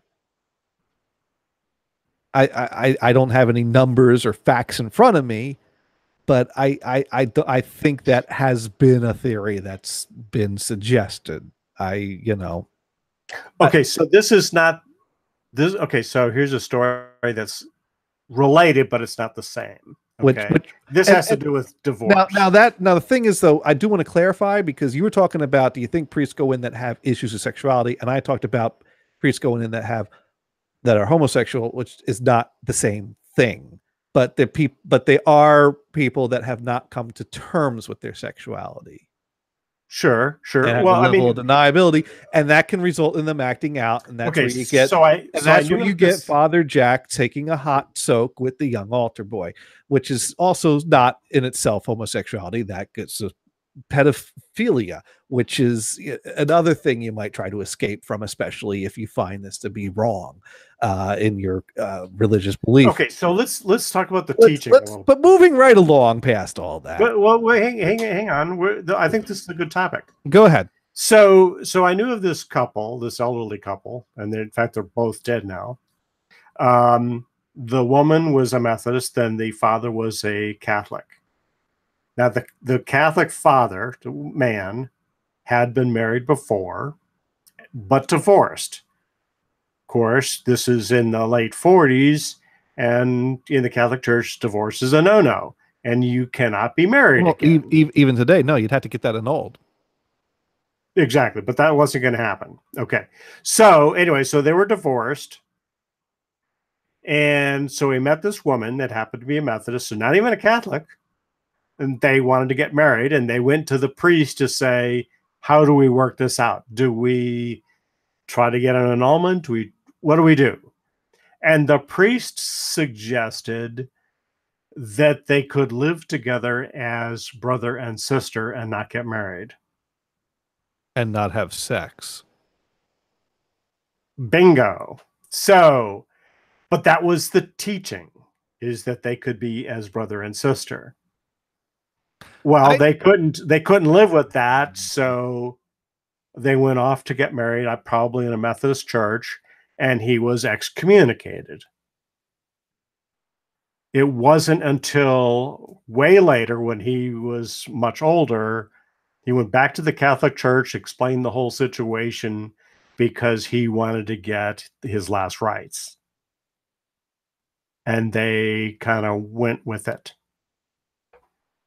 Yeah, Okay. I mean, nowadays they'll say, okay, that was sinful, we don't agree with it, but we won't deprive you last rights and we won't excommunicate you over it. Right. But so again, related to, what does the homosexual do? Does he get the same advice? Hey, Th- become a priest and your problem is solved. that's a solution. That's one that could be suggested. Now, I have an But interesting. if it's common and those urges do come, then you've got a problem. Well, no matter what your sexuality is, living a celibate life comes with urges. Sure. So I don't think that is as much as a factor as maybe we've. I think maybe the whole like repressed sexuality is more the factor than the homosexuality. So, yeah, because pedophilia is not necessarily the same as homosexuality, right? No, it's not at all. You know, Exactly. So, but I've always thought that the where do you better draw the solution, line? I mean, because yeah, if you have urges and you have access to younger males that are, and some of the altar boys you get into like high school age. At that right, point, it's not that you're interested in them because they look that young. It's because that's what you have access to, and they're coming of age enough. I don't. It's still sick, but it's not necessarily sure. a pedophilia. I'm I have been thinking, of course, I'm not a Catholic, so maybe I shouldn't say anything, but maybe the better thing to do would be to just do away with the celibacy thing. Well, and that's the type of thing that is a long ongoing debate. I think there's been lots of discussion about that. Certain religions do allow their pastors or their leaders to marry. Now, And see, here's the interesting thing. So, of course, the Greek Orthodox split off long before any of the other Protestant groups, right? In fact, it's right, not even Protestant; it's basically Eastern Catholic, right? right. And the Greek Orthodox, instead of going the route of celibacy, they do the opposite. You're required to be married and have children, so you have the whole family experience. Now, That makes you a better pastor, and that's the argument. the other option, there is a way you can have the experience of marriage and priesthood within the Catholic Church. Because the associate pastor of my church growing up was an older guy, and his kids came and helped him move in. He was married, his wife died, and then he received the calling to come join the priesthood. And at first, he kind of thought, "Oh, that isn't that interesting."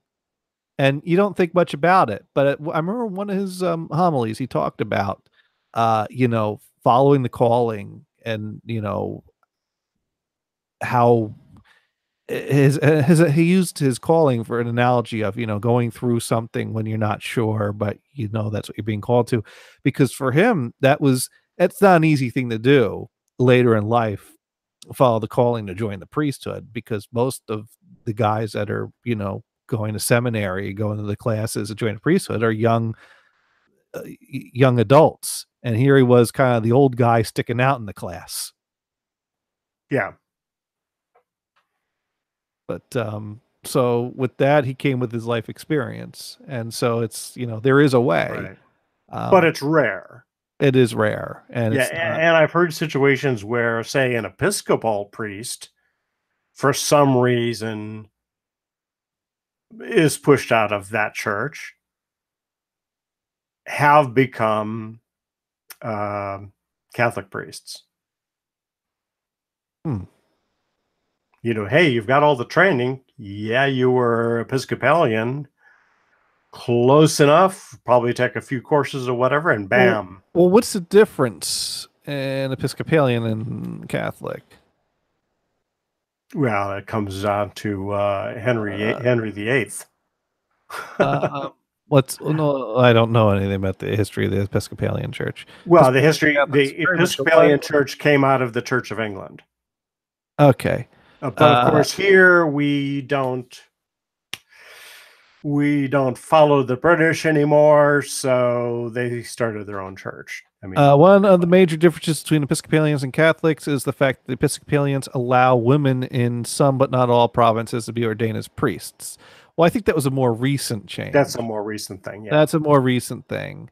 Both wear similar clothing while preaching. Priests and bishops in Episcopal religion are allowed to marry if they want to.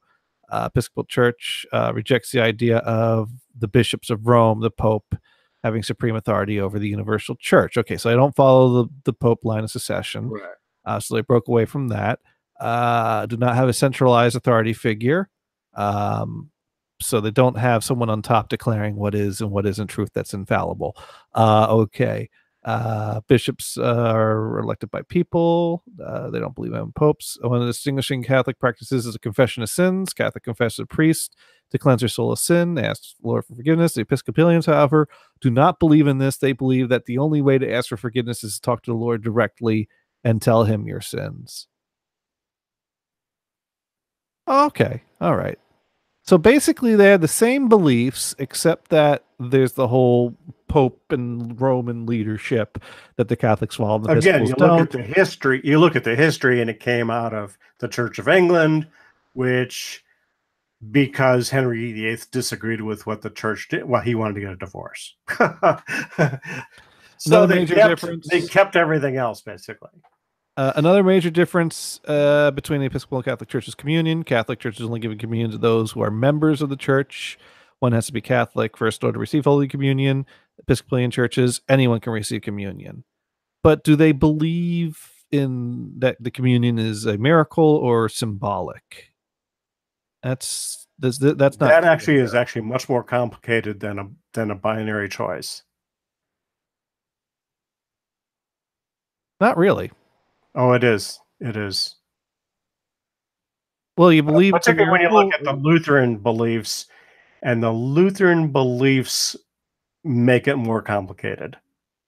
Because actually you pick up this wafer that was clearly baked in an oven, and you go, I don't care what you do with it, it's still a piece of bread. Whereas the Catholics believe in transubstantiation. Right. Physically speaking, it contains the same molecular makeup as bread, but by miracle, it is now flesh. See, it's complicated. Right. But what's not complicated is, do you believe in transubstantiation or do you believe it's symbolic?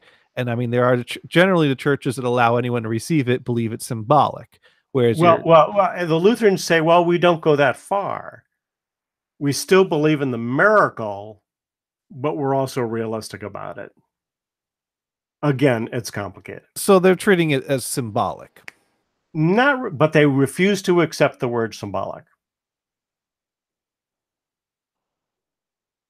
They're the ones that I would do the same thing. They're trying to make something complicated that really isn't. It's symbolic or it's literal. There's no in between. Right. I don't know, but that molecular structure. Yeah, no, that's whereas the Catholics. To me, it's an argument that can't be solved. Which that's the thing is that I struggle with that because I like the idea of treating it as symbolic, but I don't want to leave the church I grew up in over that. So I'm kind of stuck. Well, become a Lutheran then. I'm not going to become anything. Okay. I am what I am, and but sure. I can't in good conscience receive communion. Not in the Catholic Church, anyways. I'm a card-carrying member, technically. I do have the certificate from receiving my first communion, and I was confirmed. So I have the paperwork to do it. But first of all, I believe that you have to be free of mortal sin in order to be allowed to receive that. And I not going to church for 10 years is kind of a big deal to the Catholics. So I might it's like, do I just do this for myself and kind of hang tight in the pew while they all go get communion? Or do I sit down and talk to a priest and go like, so what's the deal with me in the wafer? What needs to happen for me to feel okay about getting that? If I was a priest, you know what I would say? Take, eat. But you're not. That's what Jesus would do. But you're not a Catholic priest. You don't. It's true. It's true. But if I became one, I would do that anyway. You would, if you became one, you would have to follow the appropriate training and the dictations that come down from the Pope. So you probably wouldn't become one because you're not going to follow that. I would never say that I wasn't going to follow that. I would just do it anyway. And it's the same thing as I know some Methodist ministers, even though the church says, or it has in the past, you will not marry these gay people.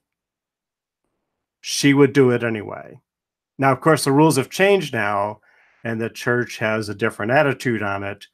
But again, she would have done it anyway, even though she's ordained in her church. Let me tell you one of the things that sticks out in my mind that I often think of. Sure. And I think I'm kind of at peace with this, but it's certainly on my mind lately as I don't necessarily struggle with this because I don't feel a need or an urge to go to communion, but I kind of feel like I'm not fully participating. If I'm going here and I'm not fully in it, then I'm not really doing this right. And it's like, do I really want to do this right?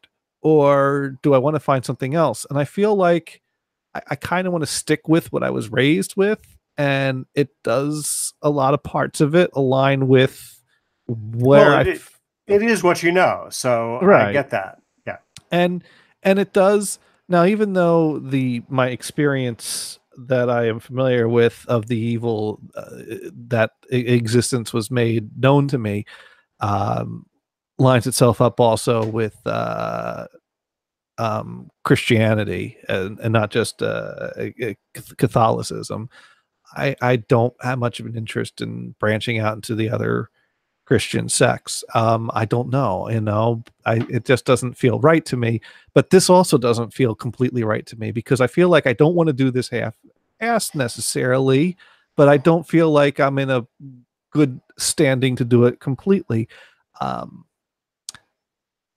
When my mother passed away, as Catholics do, you have a Catholic funeral, which is in the form of a mass.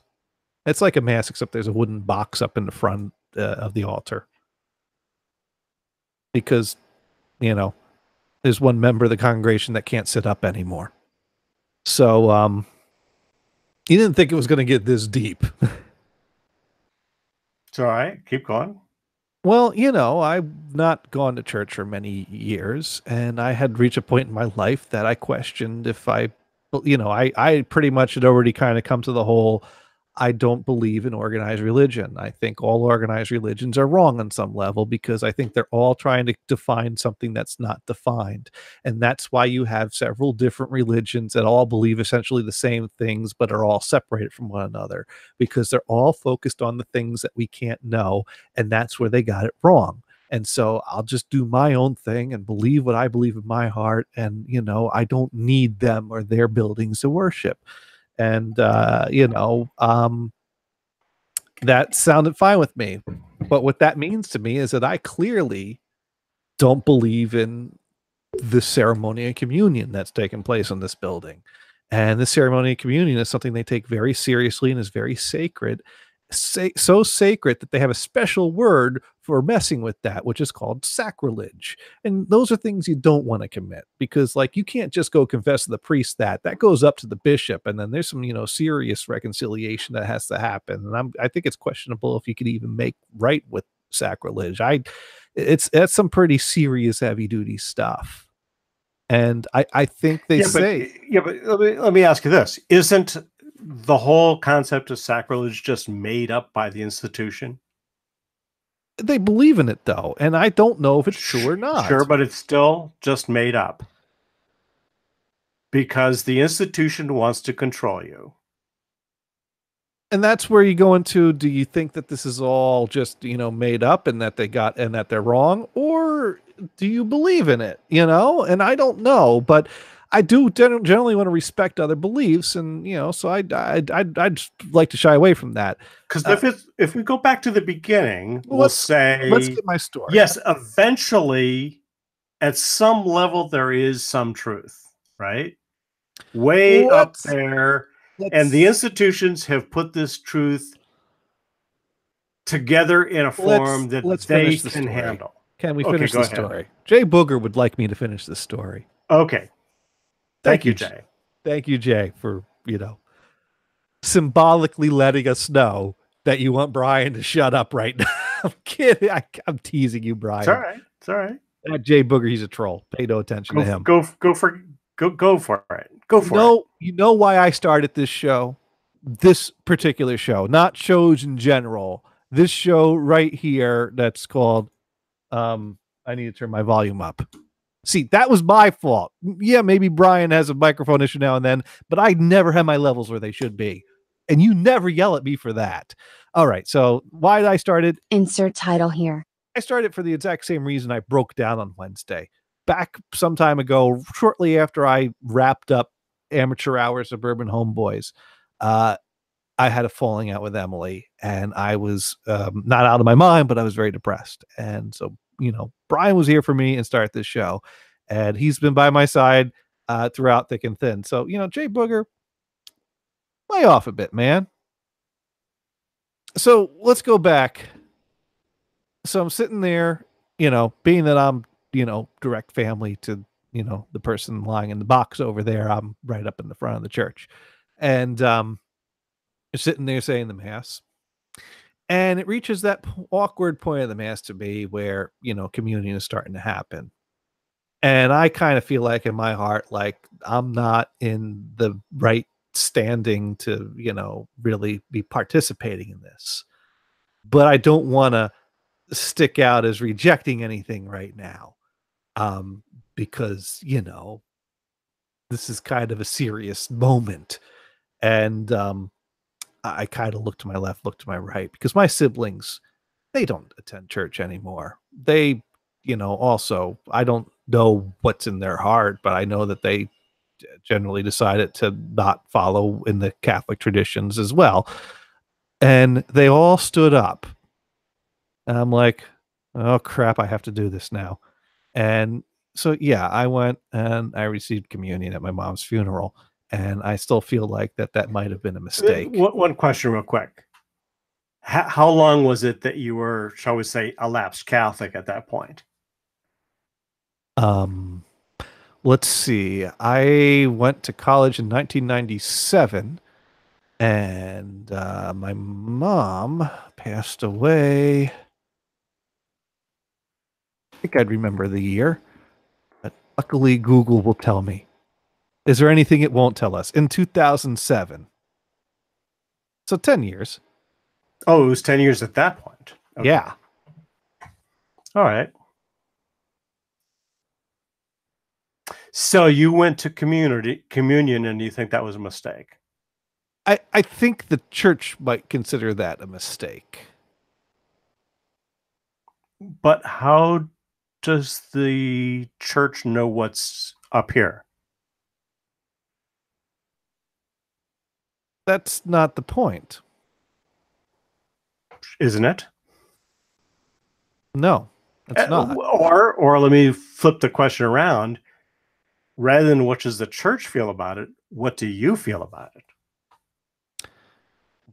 Well, keep in mind, I'm going at this from a, practical, definition of what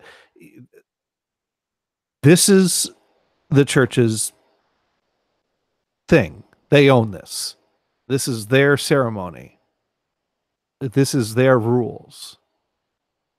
And their rules is that only members of the Catholic Church in good standing that don't have a mortal sin on their conscience are supposed to receive communion. And if you don't meet those qualifications, that might qualify as a sacrilege.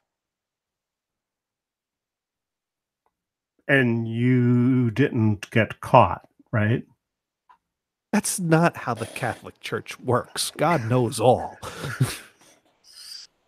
All right, so let me tell you a similar story. This ain't not quite as traumatic. Brian, this ain't a case of the Pope handing out parking fines. This is the man upstairs giving you life sentences. I understand that. I understand that. But I'll give you a parallel story. Okay. Okay. So I have not been a member of the Lutheran Church for over 30 years.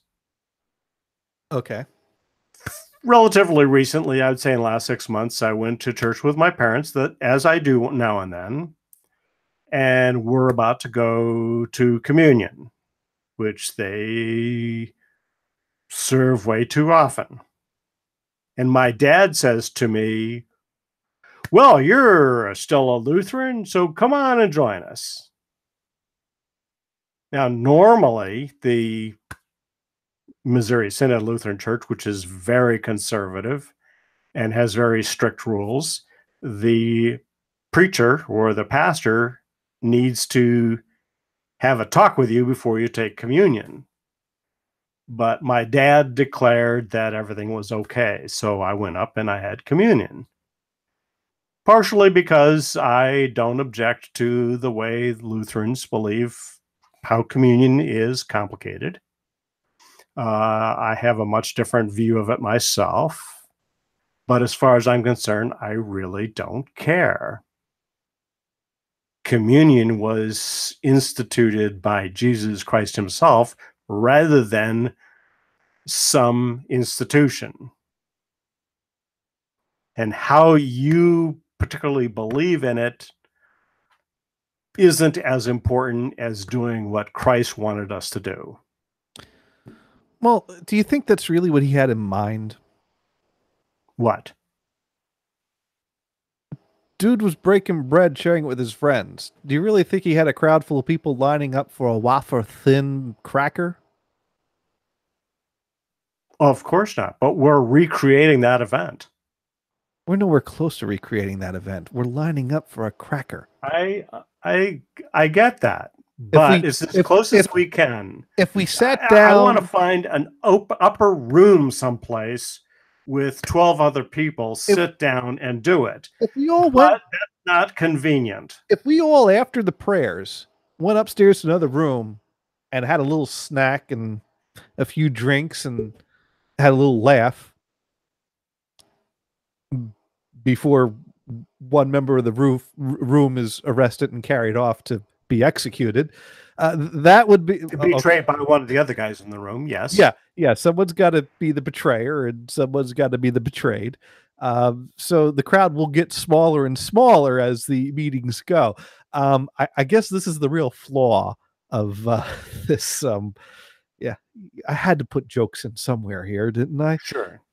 No, but I mean, really, if we really want to recreate that moment, how did we get from Jesus had a meal with some guys to let's all line up and have a cracker and treat this as the most sacred thing ever that we have to even make a special sink to clean the dishes that touch it? Well, I mean, even still, I mean, there's the other way, and that is the Apostle Paul was writing to the Corinthians, and he said, look, I get it. You like to celebrate this event, right? But don't do it every damn day. And don't get drunk. Yeah, of course, I'm paraphrasing what he actually said, but oh yeah, he was he's got the reputation for laying down the law. Absolutely. Probably because they needed a quick, snap in the ass, right? And Paul was just the guy to do it. Absolutely. Yeah. He was raised the right way. Paul was that buzzkill that just had to, Yep. Everyone just wanted to kind of have a party, and he's like, guys, okay, look it, party, bread, whatever. No, we're gonna line up, we're gonna have crackers, we're gonna be polite. And he's the guy that said women can't do this. Paul wasn't perfect. Well, few are. Yeah. I don't know. So I don't know what I'm doing. I don't know what I'm gonna do. I don't know. Is this something I actually like, talk to the priest about, or am I just wasting someone's time while I'm trying to figure my own shit out?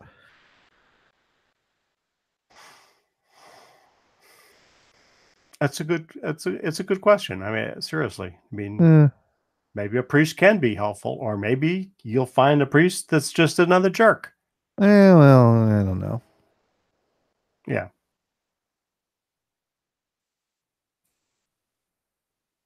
Oh, I don't know. Let me take a look at the calendar.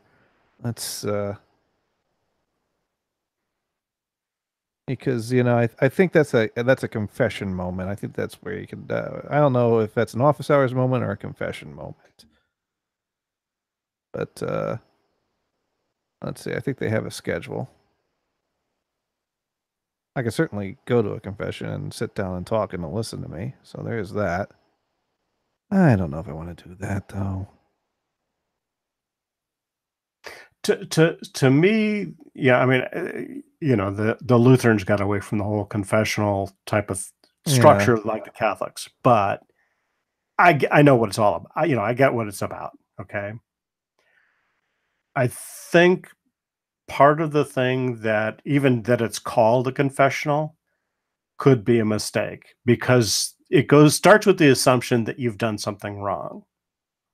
Well, generally And speaking, in if time and has in and passed, in you my have. mind, there isn't anything specific that you've done wrong. It's just that you've moved in a different direction for a while, and maybe it's time to come back, and maybe it's not. Yeah. But that's what the conversation could be about rather than you've made this grievous sin. See what Well, I'm I'm not going to saying? word it like that. I'm going to explain where I was Well, coming from, and of course. what do I do? How do I come back here if that's what I want to do? Right. I don't know. Sure. And maybe he's got some good suggestions or advice for you. Yeah, well. So that's kind of what I'm wrestling with. But then again, I Okay. mean, this all started with, my world's falling apart and I'll grab on anything that could offer me some kind of comfort. And after I was coming through with flying colors on Friday, I was like, do I still have to do this? And it's like, I have been thinking about this for a while. I have kind of been wrestling for this. Like, what do I believe? And should I do more than just, live my life without taking time out to, because let's face it, I got a pretty damn good life here. I married the love of my life who's always here for me when I need her. I've, got a great job and surrounded by great friends, great family. I've, been able to pretty much do what I want to do when I want to do it. And I'm, move here, move there, live there. I have a lot to be fucking thankful for. I'm Sure. Let me ask another thing because, shall we say, you're not alone in this life. What would the love of your life do? What direction does she want to go? I'm not Should gonna you go in the same direction together? That's well, that's not my place to say, Again, we don't even need an answer here. That's between you and her. right, but uh, that's mm, mm, I mean, I've met many couples that go in different directions, right? The Catholic guy marrying the Jewish woman or whatever. yeah, I'm not going to comment on that. And that's fine. But some people decide, okay, we need to go in the same direction. That's Not necessarily required, but no, that's not exactly going to happen if this is the direction I'm going, and that's sure, fine. I sure. don't. Okay. Although there's part of me that worries about that, but that's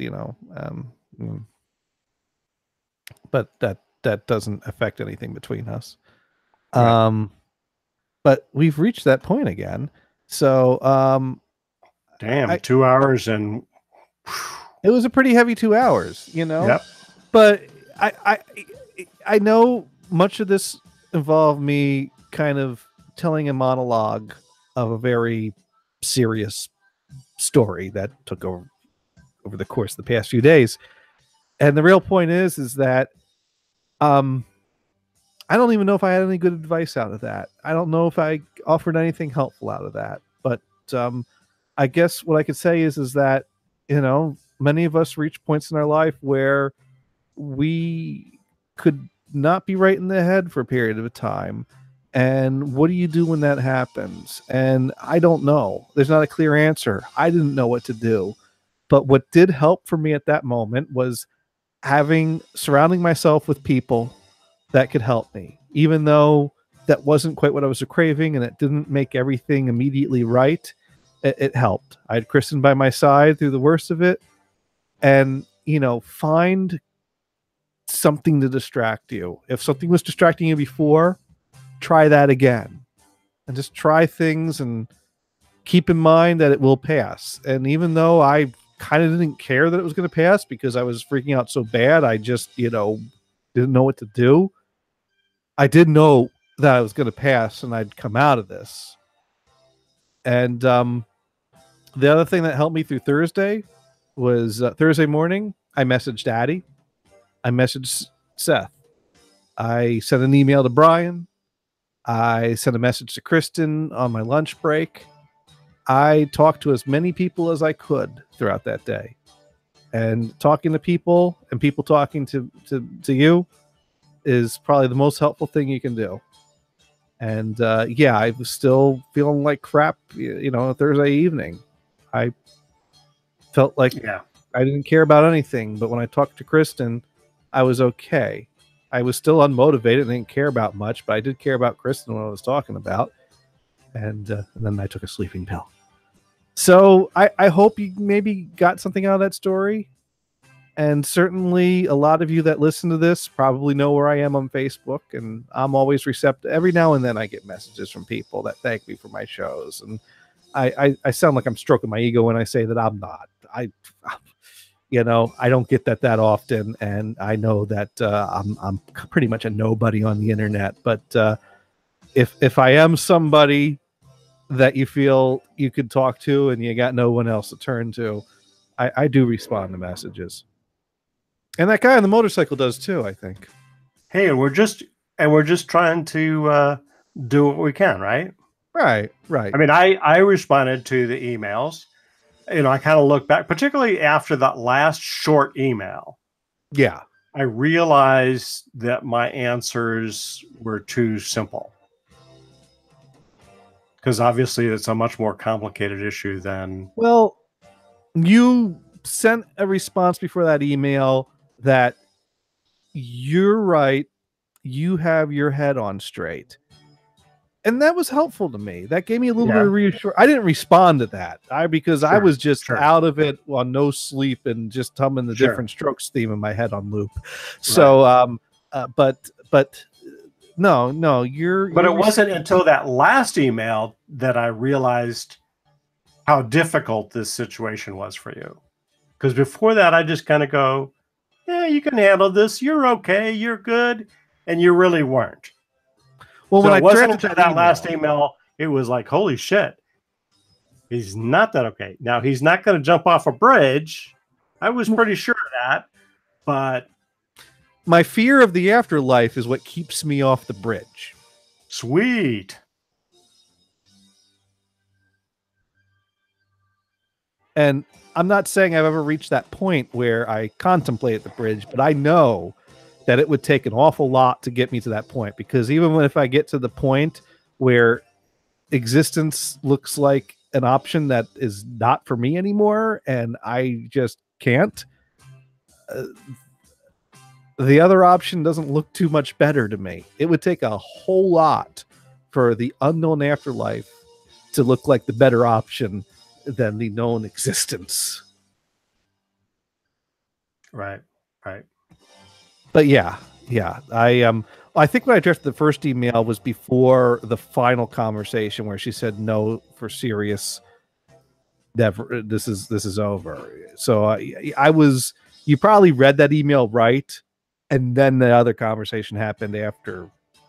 Oh, okay. All right. Yeah. But yeah, I was. Anyways, on that note, thank you everyone for listening. And, you know, if anyone wants to revisit this topic and call in and share your own experiences, because this is an interactive show, even though we have no interaction, and we do want to hear from you. So you didn't call in and you didn't write in, but maybe you listen to the story in the week and you feel like, hey, I've been there too, and I want to talk about that. Let me know. We'll have you on next week, you know? Or maybe you just rather keep it to yourself, and that's cool too. But, you know, people are there for people. So find people you can reach out to and you'll be all right. Exactly. I'm on that 100%. In fact, that's exactly why I'm on this show. You know what? We got this guy, Jay Booger, that trolls us, and I'm actually okay with that. He can do whatever he wants. He think I suck at this? Well, I have to agree with him. I do. Well, sometimes... And it doesn't, to me, it doesn't matter. Sometimes you need to be there to fill a need. And Jay Booger needs someone to piss him off. And, you know, Brian, you do your part. Right, exactly. and I'm here for my friends. Yes, exactly. And I thank you for that. Sure.